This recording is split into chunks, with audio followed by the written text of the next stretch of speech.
ஜென்ம ஜென்மோ ஜென்மி ஸ்ரீச்சரண் ஸ்ரீ பாக்ய சாய். அனைவருக்கும் சாய் சுப நமஸ்காரங்கள். நிலக்கோட்டையிலிருந்து சாய் உமேஷ். ஓம் ஸ்ரீ சத்குரு பகவான் பாட்டி சித்தரின் லீலாமிருதம் 130. குழப்பமான மனநிலையில் வீடு திரும்பிய செல்வி சாந்தா தேவி அவர்களின் குடும்பத்தினர் மொட்டையடித்துவிட்டு காவலர் பணிக்கு செல் என கூறிக்கொண்டே இருந்தனர்.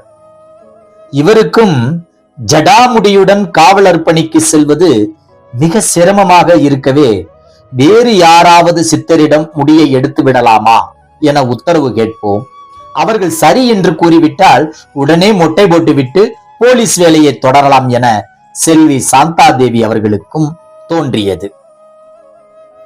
முதலில் தன் வீட்டிலேயே வாசம் செய்யும் ஸ்ரீ சுப்பிரமணிய சித்தர் முருகன் ஐயாவிடம் கேட்டார். ஜடாமுடியை எடுத்துடாத, இது சக்திக்கு சொந்தமானது, சிவனுடையது, நாங்கெல்லாம் எடுக்கலாம், ஆனா நீ எடுக்கப்படாது என்று கூறினார். இவரது மனம் மீண்டும் வேறு யாரிடமாவது கேட்கலாம் என தோன்றி பழனி சாக்கடை சித்தரிடம் சென்றார். சாக்கடை சித்தர் யாரிடமும் பேச மாட்டார். ஆகச்சிறந்த மௌனி அவர். அவரது முன் முடி எடுத்து விடலாம் என எழுதி 3 சீட்டும், எடுக்க வேண்டாம் என எழுதி 3 சீட்டும் சாக்கடை சித்தர் முன் போட்டார்.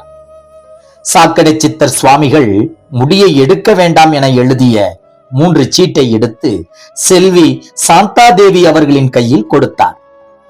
இதற்கு மேலும் மனம் கேளாமல் 3வதாக பழனி சப்பானி சித்தரிடம் கேட்கச் சென்றார். அவர் அப்போது இல்லை.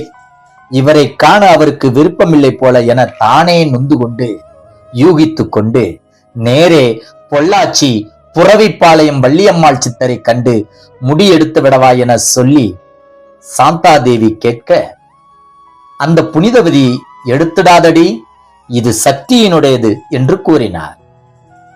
செல்வி சாந்தா தேவியின் மனது இப்பொழுதுதான் தெளிவு பெற ஆரம்பித்தது. உடனே பாட்டியை காண அவரது மனம் துடித்தது.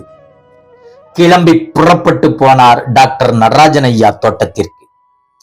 செல்வி சாந்தா தேவி வருவார் என எதிர்பார்த்து காத்திருந்தது போல நம் பகவான் பாட்டி சித்தர் சற்றே ஆவேசத்துடன், வாடி வா, உலகத்துல நீ எந்த மூளைக்கு போய் கேட்டாலும் நான் சொன்னது தாண்டி.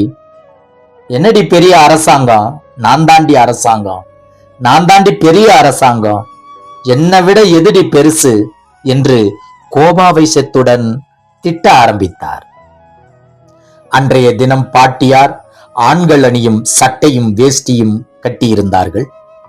அதை பாட்டியார் சுட்டிக்காட்டி செல்வி சாந்தா தேவி அவர்களிடம், இனிமேல் நீ இப்படித்தான் உடுத்தணும், நீ போட்டிருக்கிறது வேணாண்டி என்றார்கள். செல்வி சாந்தா தேவி அவர்கள் பவ்யமாக சரிங்க பாட்டி என சத்திய வாக்கு கொடுத்துவிட்டு வீடு திரும்பினார்.